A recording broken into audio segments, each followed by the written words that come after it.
The ROG Azoth.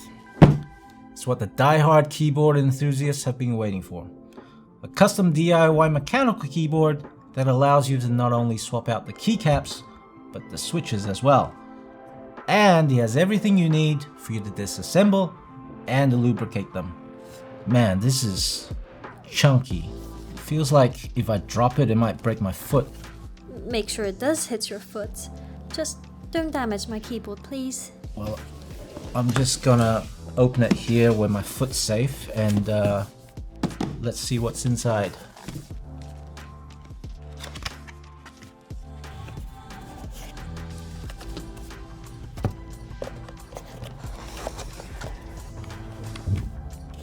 Here you've got the ROG Azoth gaming keyboard with a 75% layout.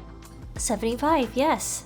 And an OLED display, intuitive controls similar to the ones on the Flare 2, a magnetic RF receiver storage bay, USB Type-C port, ultra-solid construction with an aluminium top plate, 3-level adjustable feet, PBT doubleshot keycaps, ROG stabilizers, ROG NX switches, and a lube kit. There's a separate video guide on how to lube the switches. Check out the link below in the descriptions. By looking at all the extras inside the box, it's clear that this is far from an ordinary gaming keyboard. Nor is it a typical DIY mechanical keyboard, but somewhere in between. This 75% design has both the gaming and DIY communities in mind. The compact size allows for more room for the mouse to move, while retaining all the shortcuts such as stealth and lighting effects, just like an 80% TKL. Aftermarket 75% keycaps can be swapped in without trouble. One of the features that stands out is the OLED display. How big is it? It's a 2-inch.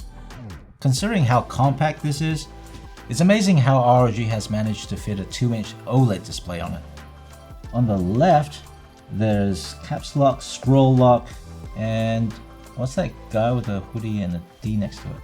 That's the profile indicator. Ah, and D's for default. Let me see. Profiles 1, 2, 3, 4, and 5. And back to default, cool.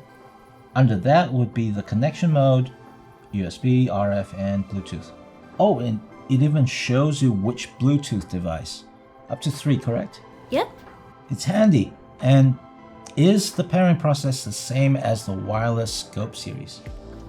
No. Since we have the intuitive controls and the OLED display, holding the ROG button on the side will now activate the pairing or toggle the dial to change the connected device.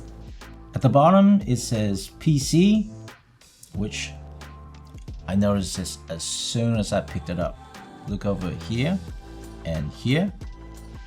This is something that ROG has never done before. Max support. Yes! On the right side, by default you've got the RGB brightness controls. Any adjustments can be done with the auto centering dial. Flick up, down, or press. The ROG button on the side cycles through other functions, OLED brightness controls, RGB light effect modes, volume, and media controls. In the center, I noticed that there is a different animation whenever I change the profiles. What's the resolution on this? 256 by 64 pixels. And you can create your own in Armoured Crate, right? If you want to, yeah. At this resolution, the animations or text can be more detailed compared to Anime Matrix. Instead of animations or text, the OLED could also display some audio effects or some handy always-on apps such as clock, alarm date, and calendar, or system info such as battery level, CPU temperature, etc. Having the OLED display is convenient when using the shortcut keys. You know exactly what changes you've made without going into the software. The durable PBT keycaps are mid-height with shorter stems to reduce wobble, and double-shot molded for the backlight. All the ROG NX switches underneath are swappable. A fancy metal switch remover is included in the box. Generally, for large keys, you can only choose between CoStar and Cherry stabilizers, but there is always a trade-off. The ROG Azoth features ROG stabilizers, which are easy to mount with reduced wobble, like Cherry stabilizers. At the same time, fast keystrokes with less friction, like CoStar stabilizers.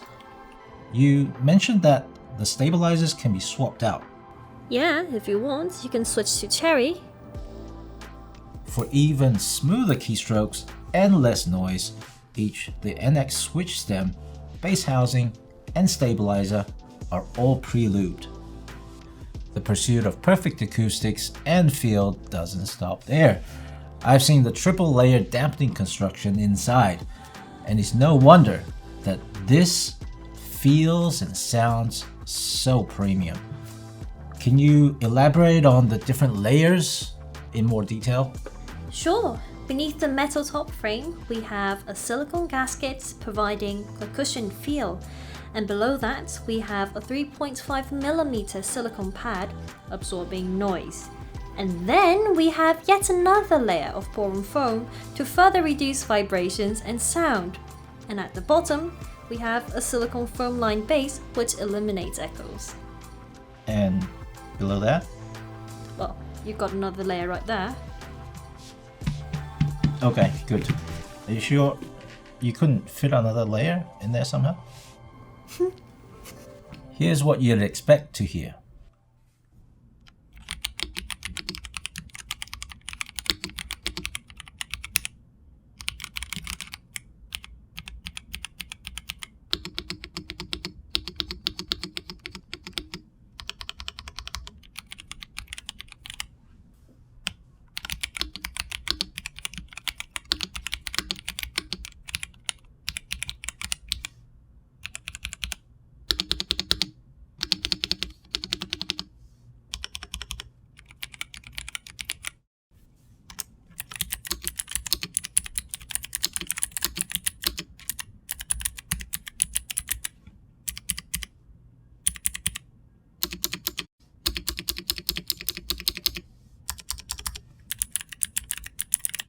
With the incredible amount of dampening in there, it takes a great deal of meticulous planning to make sure that 1, it all fits in there, and 2, optimal reception, and 3, there's a balanced feel considering that there's a battery in there.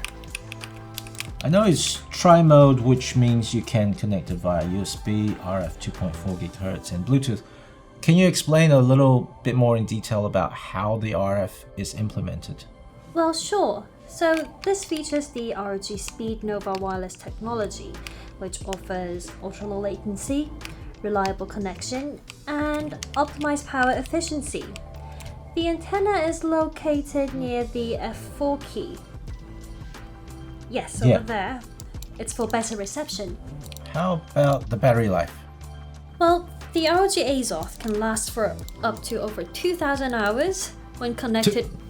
What, 2,000? Yes, you heard that right, 2,000 hours when connected via RF.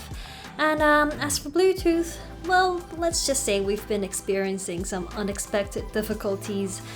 You see, we've been testing this out for over 2 months now, and the battery just simply won't run out. Oh. We'll let you know the results when we have them. I like those kind of difficulties. Yeah. And why does it feel so perfectly balanced? Okay, so we were able to place the battery in the center near the top, so no extra weight are required to counteract. Nice. So, is the ROG Azoth the gaming keyboard that you've been waiting for? Let us know in the comments. Until next time, this is Andrew.